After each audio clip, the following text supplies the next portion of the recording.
So the question we have today is logic good or bad? Should Christians use logical arguments? And is there any logic used in the Bible? It's interesting that the Apostle Paul often argued against worldly wisdom and philosophy, but he also reasoned with and argued with both Jews and Greeks about the truth of Jesus. And Paul distinguished between good arguments and what he called foolish or stupid arguments that sound good but aren't actually true or helpful. Likewise, Martin Luther sometimes argued that reason was of the devil, especially Christians relying on philosophers like Aristotle. But at the Diet of Worms, Martin Luther also famously included evident reason along with Holy Scripture as the two things that he would accept to correct his teaching. So Christians should think clearly even when philosophers or theologians are contradicting the Bible.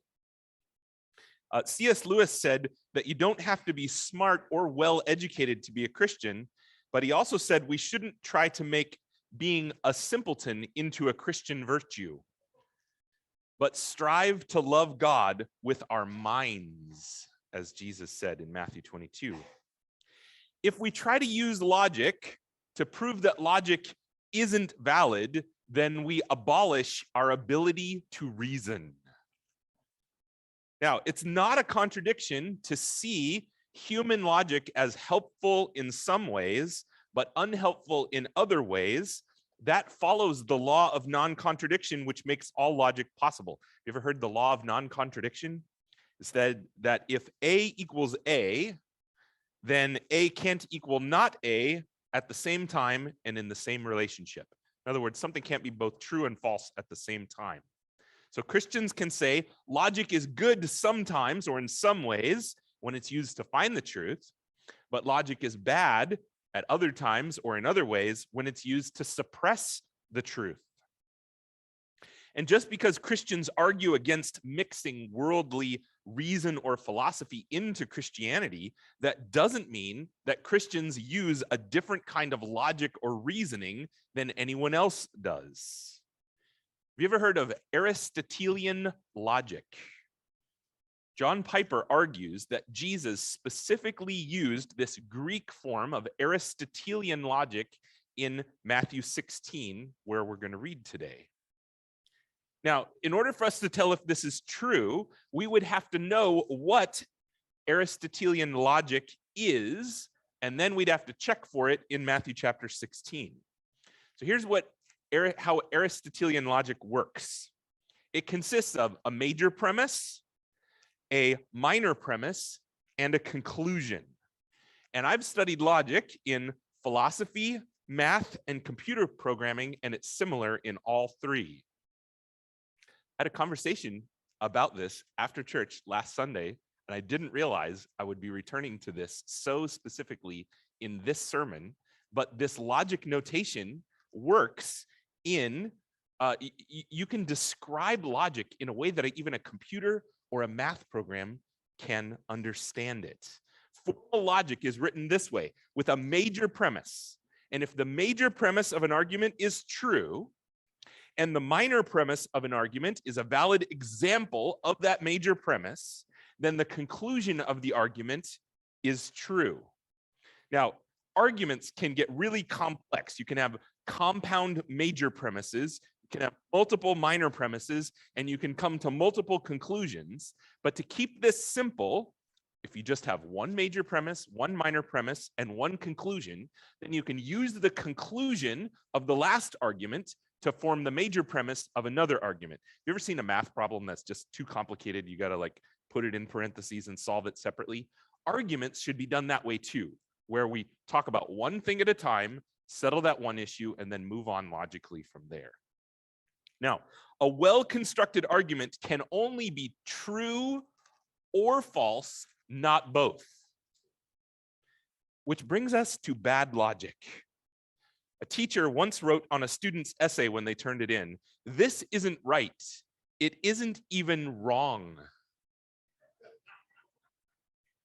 You see, in addition to either being true or false, arguments can also just be wrong in one of four ways. You can have bad logic. This is a problem in the major premise. For instance, if I had my major premise of an argument is everything that is red is an apple. That's not true, is it? But if I start there as my premise and then I say, look, I'm wearing a red shirt, and let's pretend I really was wearing a red shirt. Therefore, my shirt is an apple. So what you have is a valid but wrong conclusion to the argument because you had a problem in your logic. You can also have bad data. For instance, I could say all apples are fruit. And that's true. Then I could say my shirt is an apple based on the last argument we just made. Therefore, my shirt is a fruit. That is a valid but wrong conclusion. You see how that time the problem was the data that I filled in. You also have incomplete logic, not enough information in the major premise to conclude anything. If I said some things that are red are apples, we can't actually use that to tell anything, if anything is an apple. Or you could have incomplete data. Some of my shirts are red. You can't conclude from that whether the shirt I'm wearing is red or not. So I think it would be really helpful for us when we talk to each other, we disagree with each other over something, if we just paused and said, is the reason we're disagreeing because we are disagreeing about the major premise, the thing that we agree is true, but we're disagreeing about the data that we're putting in. In other words, am I disagreeing with your logic or your data? I think we might fight with each other less if we just thought through disagreeing with you about. Now, Jesus, when he talked to the Jewish leaders, the religious leaders, he assumed that they knew how to use this form of logic, where if you have a good major premise and you have a valid example of it in your minor premise, then you should be able to come to the same conclusion together. We're going to see how he did that. And Jesus rebuked the religious leaders for knowing how to use logic in the natural world, but not using the same logic to make valid conclusions about who he was in the spiritual world. Okay?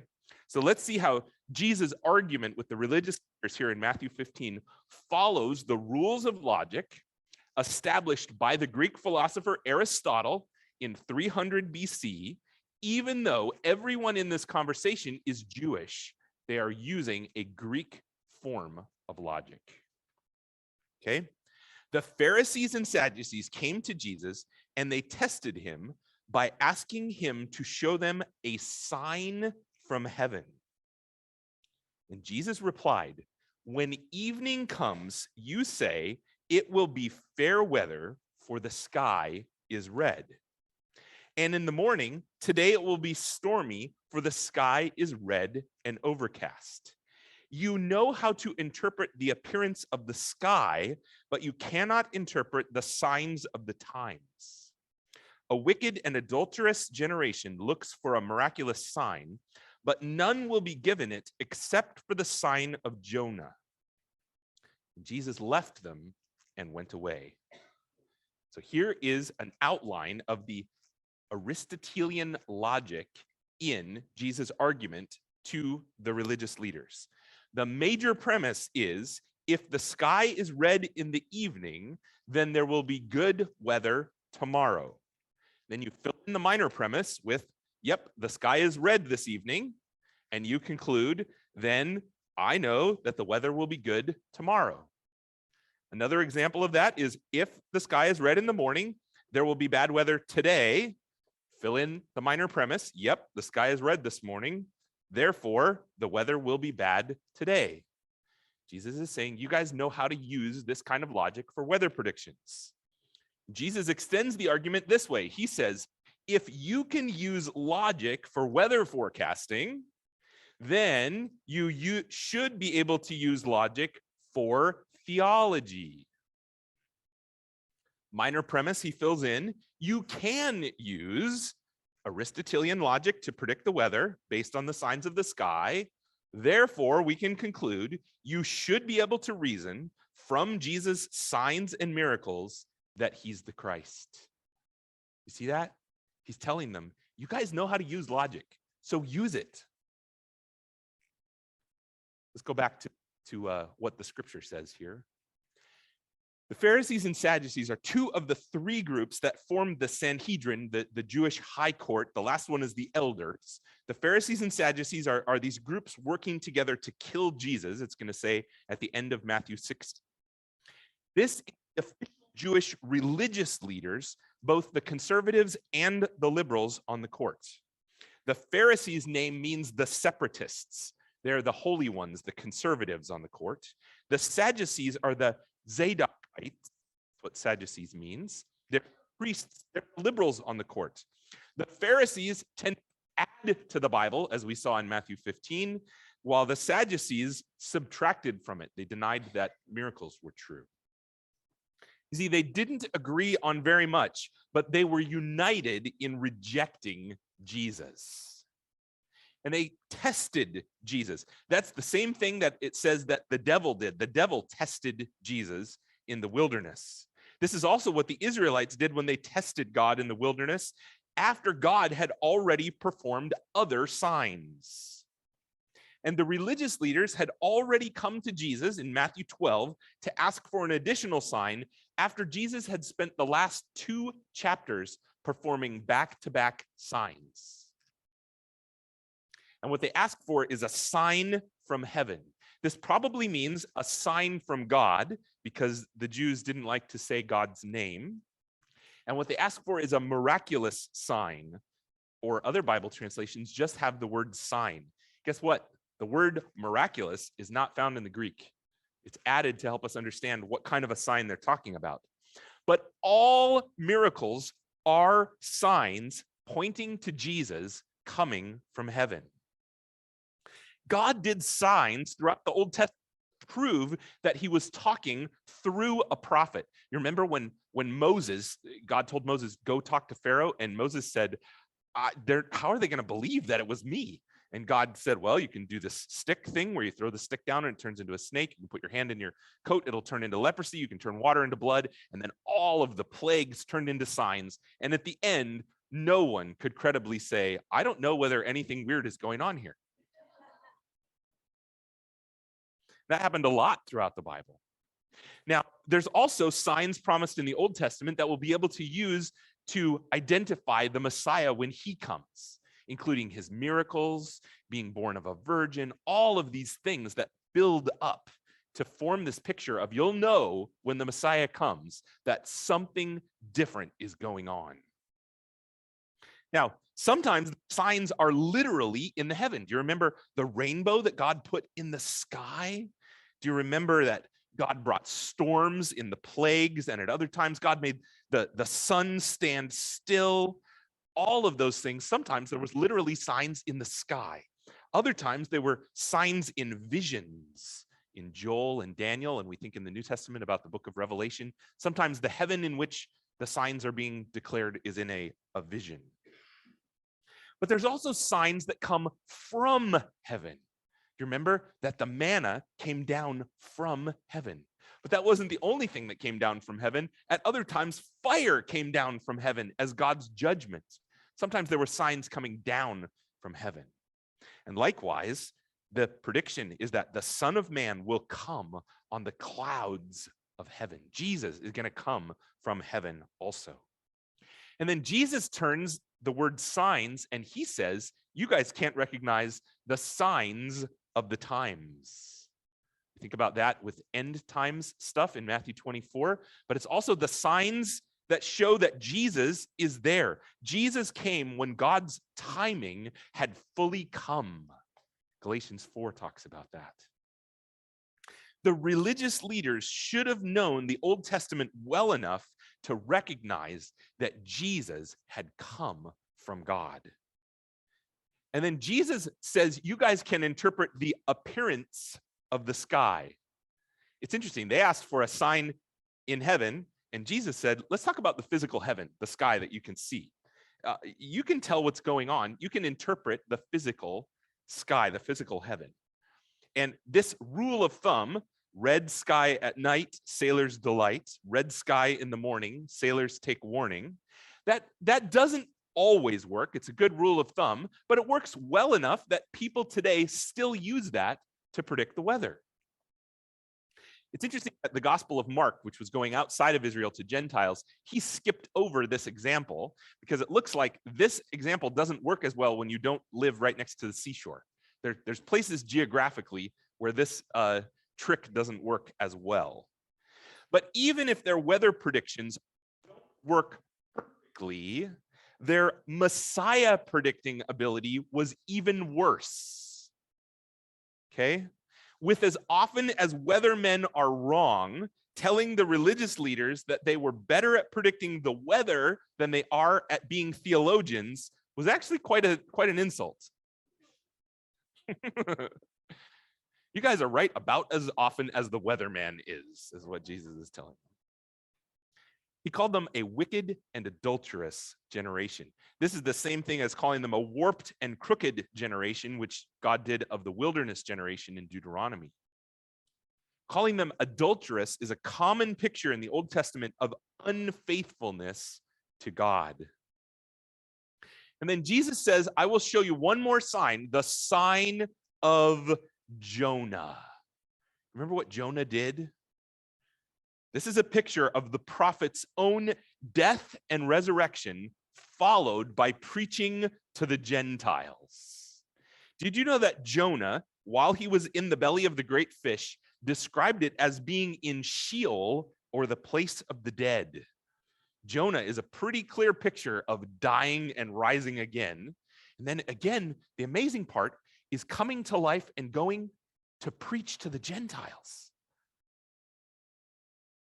The religious leaders argued that they did not have enough data to work with, right? They're saying we need more signs. But Jesus said, you've got plenty of data to work with. The only other sign that I will provide as additional data is the sign of Jonah dying and rising again. But even after Jesus died and rose again, the religious leaders still did not conclude that he was the Christ. It's interesting that Jesus did not promise to keep repeating his signs, but said that we would be blessed for believing the eyewitnesses who saw the sign of his death and resurrection. Remember his patience with Thomas when Thomas says, I'll only believe if I can touch your scars. And Jesus said, go ahead and do it. But he also added, blessed are those who believe even though they don't see this.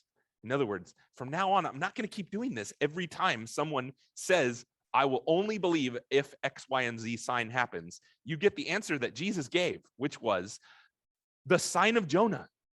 Jesus did the ultimate grand miracle, dying and rising again. If someone, while they're dead, can bring themselves back to life, that meets my definition of God. How about you? Yeah, that counts. Now, the number of Jesus' public miracles dramatically slows down after this chapter of Matthew. And the focus shifts onto either accepting or rejecting Jesus as the Christ. And Jesus, from this point on, also starts regularly telling his disciples that he's going to die and rise again.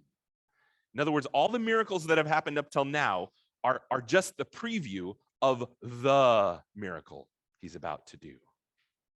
Okay, so the religious leaders, Jesus expects them to be able to use good logic. Let's see if Jesus expects his disciples to be able to use good logic. When they went across the lake, the disciples forgot to take bread. Be careful, Jesus said to them, be on your guard against the yeast of the Pharisees and Sadducees. They discussed this among themselves and said, it is because we didn't bring any bread. Aware of their discussion, Jesus asked, you of little faith, why are you talking among yourselves about having no bread? Do you still not understand? Don't you remember the 5 loaves for the 5,000 and how many basketfuls you gathered? 12. Or the 7 loaves for the 4,000, and how many basketfuls you gathered? 7. How is it that you don't understand that I was not talking to you about bread, but be on your guard against the yeast of the Pharisees and Sadducees? Then they understood that he was not telling them to guard against the yeast used in bread, but against the teaching of the Pharisees and the Sadducees. So if we could outline the logic in Jesus working with his disciples here. First of all, the word discussion in the NIV is the word reasoned in the King James Version. This is literally the word dialogue in Greek. The disciples are using logic. Dialogue is together logic, literally. They're doing logic together. So the major premise that Jesus is using here is if Jesus can feed thousands of people with only a little bit of bread, then he can feed a smaller group also. Okay, so now we've got to fill in the minor premise. Jesus just fed 5,000 people and then 4,000 people in the last 2 chapters, and he had plenty of leftovers when he did it. So we can conclude Jesus can easily feed his 12 disciples who have no bread right there on the Sea of Galilee where those other 2 miracles happened. So now we've got this other major premise and minor premise going on here. If Jesus says or does something that we don't understand, then it's probably a sign or a parable, right?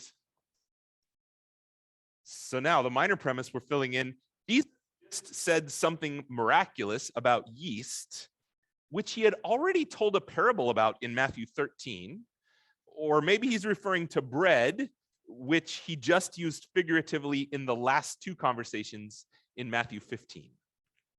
So we should be able to conclude that Jesus must have something significant he's trying to communicate using yeast or bread. See that? Jesus expects his disciples to be able to do logic also.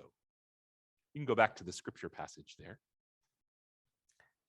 Jesus said to his disciples, they should have been able to reason that he could feed the 12 of them from his feeding the 5,000 and the 4,000, even when the religious leaders couldn't reason this way. Do you know what we call this kind of reason? It's called math. Right? If you can afford something big, you can also afford something small. If you can feed a huge number of people, you can also feed a small number of people. In fact, this situation is almost identical. They crossed the lake, forgot to take bread. That's almost the exact setup for the miracles of Jesus feeding the 5,000 and the 4,000. They should have been able to see the parallels here. And it's interesting that in the Gospel of John, it's strangers who are always misunderstanding Jesus' figures of speech. He says, I'm the temple, I'm the living water, I am the new birth, and the strangers are not getting what Jesus is saying. But here in Matthew, it's actually Jesus' own disciples who are misunderstanding what Jesus says, while some of the strangers get it. Okay, so here's what the disciples thought. The disciples thought that the yeast of the Pharisees meant the bread that they were going to have to eat once they got back into this Jewish territory where they were going. Yeast probably refers to a kind of bread, like if Jesus had said, careful of the sourdough of the Pharisees. Disciples think that eating bread contaminated by the religious leaders would hurt them spiritually, like the religious leaders thought that the disciples eating without washing their hands would contaminate them spiritually. Or did the disciples think that Jesus meant they should avoid eating with the religious leaders the way that the religious leaders wanted the disciples to avoid eating with sinners? Is that what they think Jesus means by this? Whatever the disciples thought that Jesus meant, Jesus was actually saying that the disciples were swallowing the logic of the religious leaders, hook, line, and sinker. By forgetting that Jesus can easily feed people, the disciples were agreeing with the religious leaders that Jesus would have to do more signs before they would believe that he's the Christ. You see how the yeast of the Sadducees and Pharisees is getting into the disciples. See, in Luke 12, Jesus used the parable, the same parable, and he identified hypocrisy as the yeast of the Pharisees. And the disciples could easily be accused of hypocrisy here for faulting the religious leaders for not understanding Jesus' signs when they don't understand Jesus' signs either. And in the parallel passage in Mark 8, Jesus warns against the yeast of the Pharisees and of Herod. It's interesting that the Sadducees get replaced by Herod there.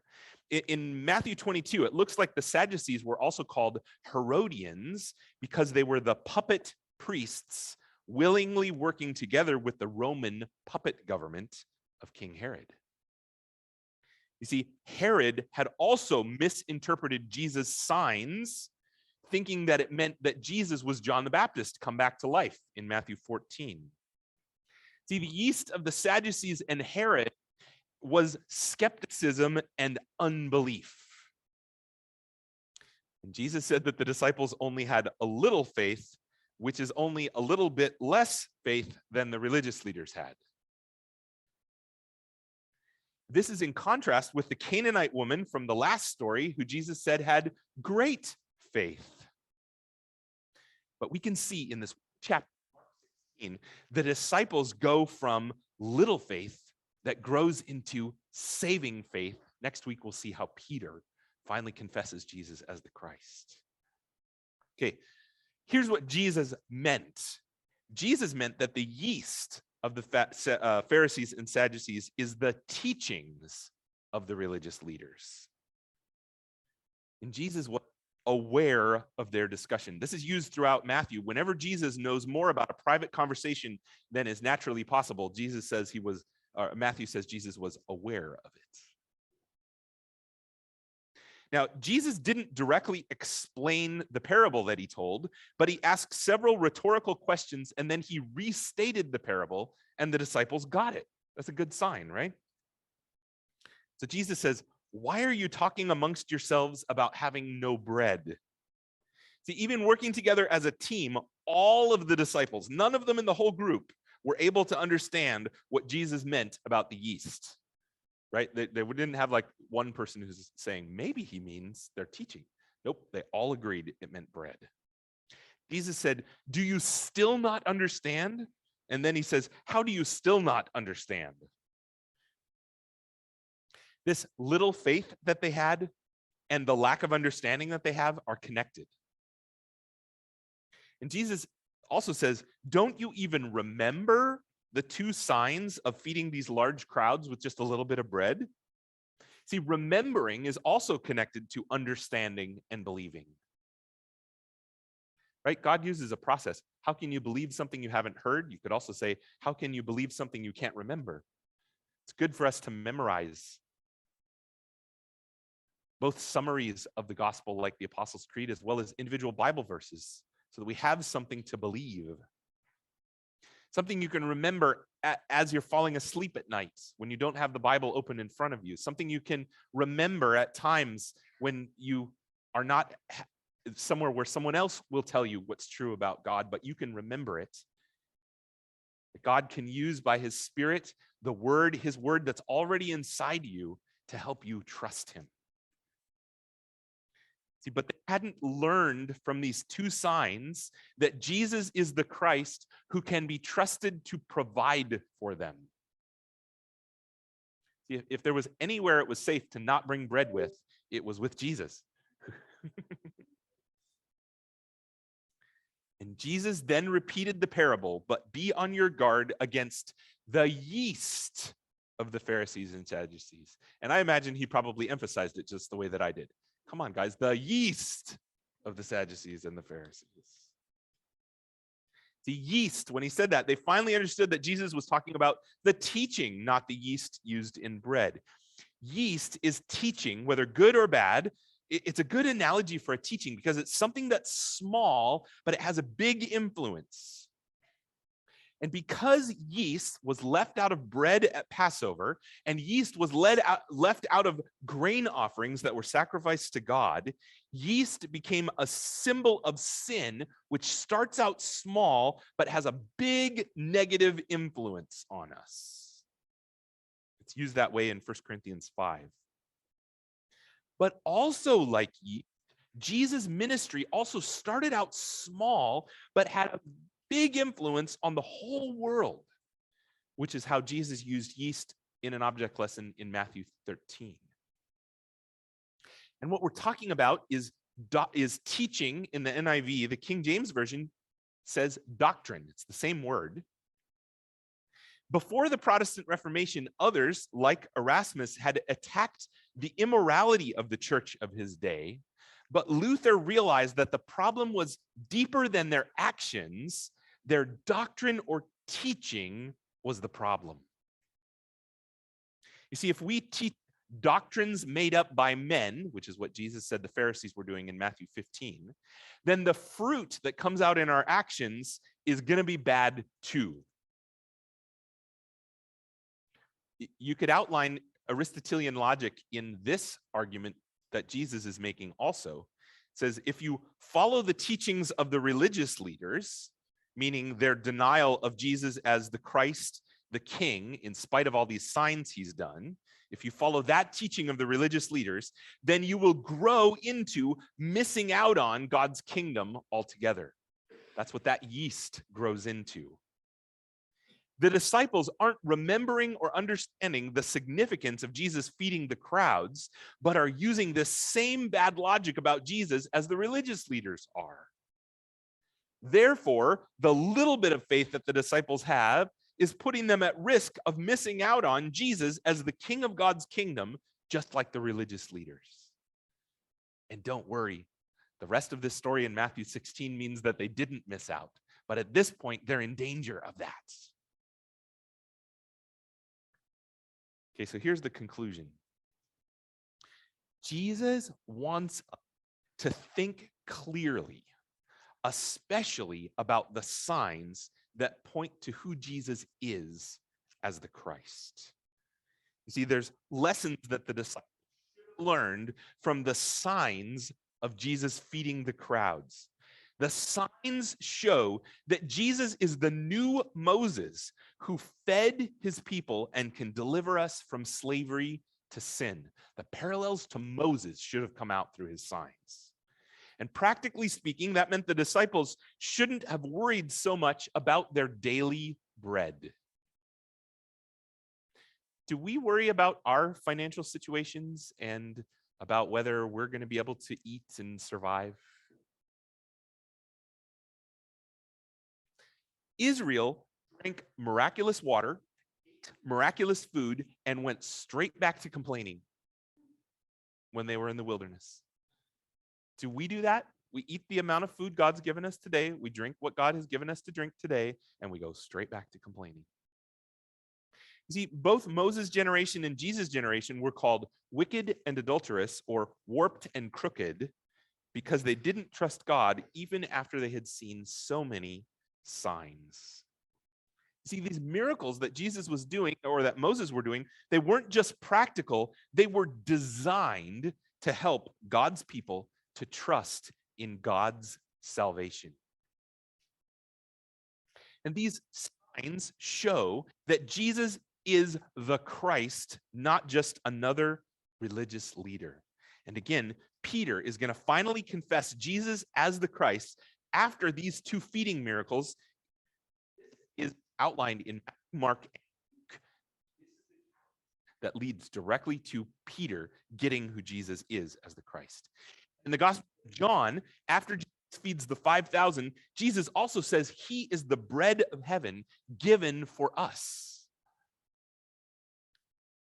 See, the connection between these feeding miracles and the bread of the Passover, which is also connected to the manna from heaven, makes this a natural time for Jesus to talk about the way that he's going to die to save us, just like Jesus did at the Last Supper.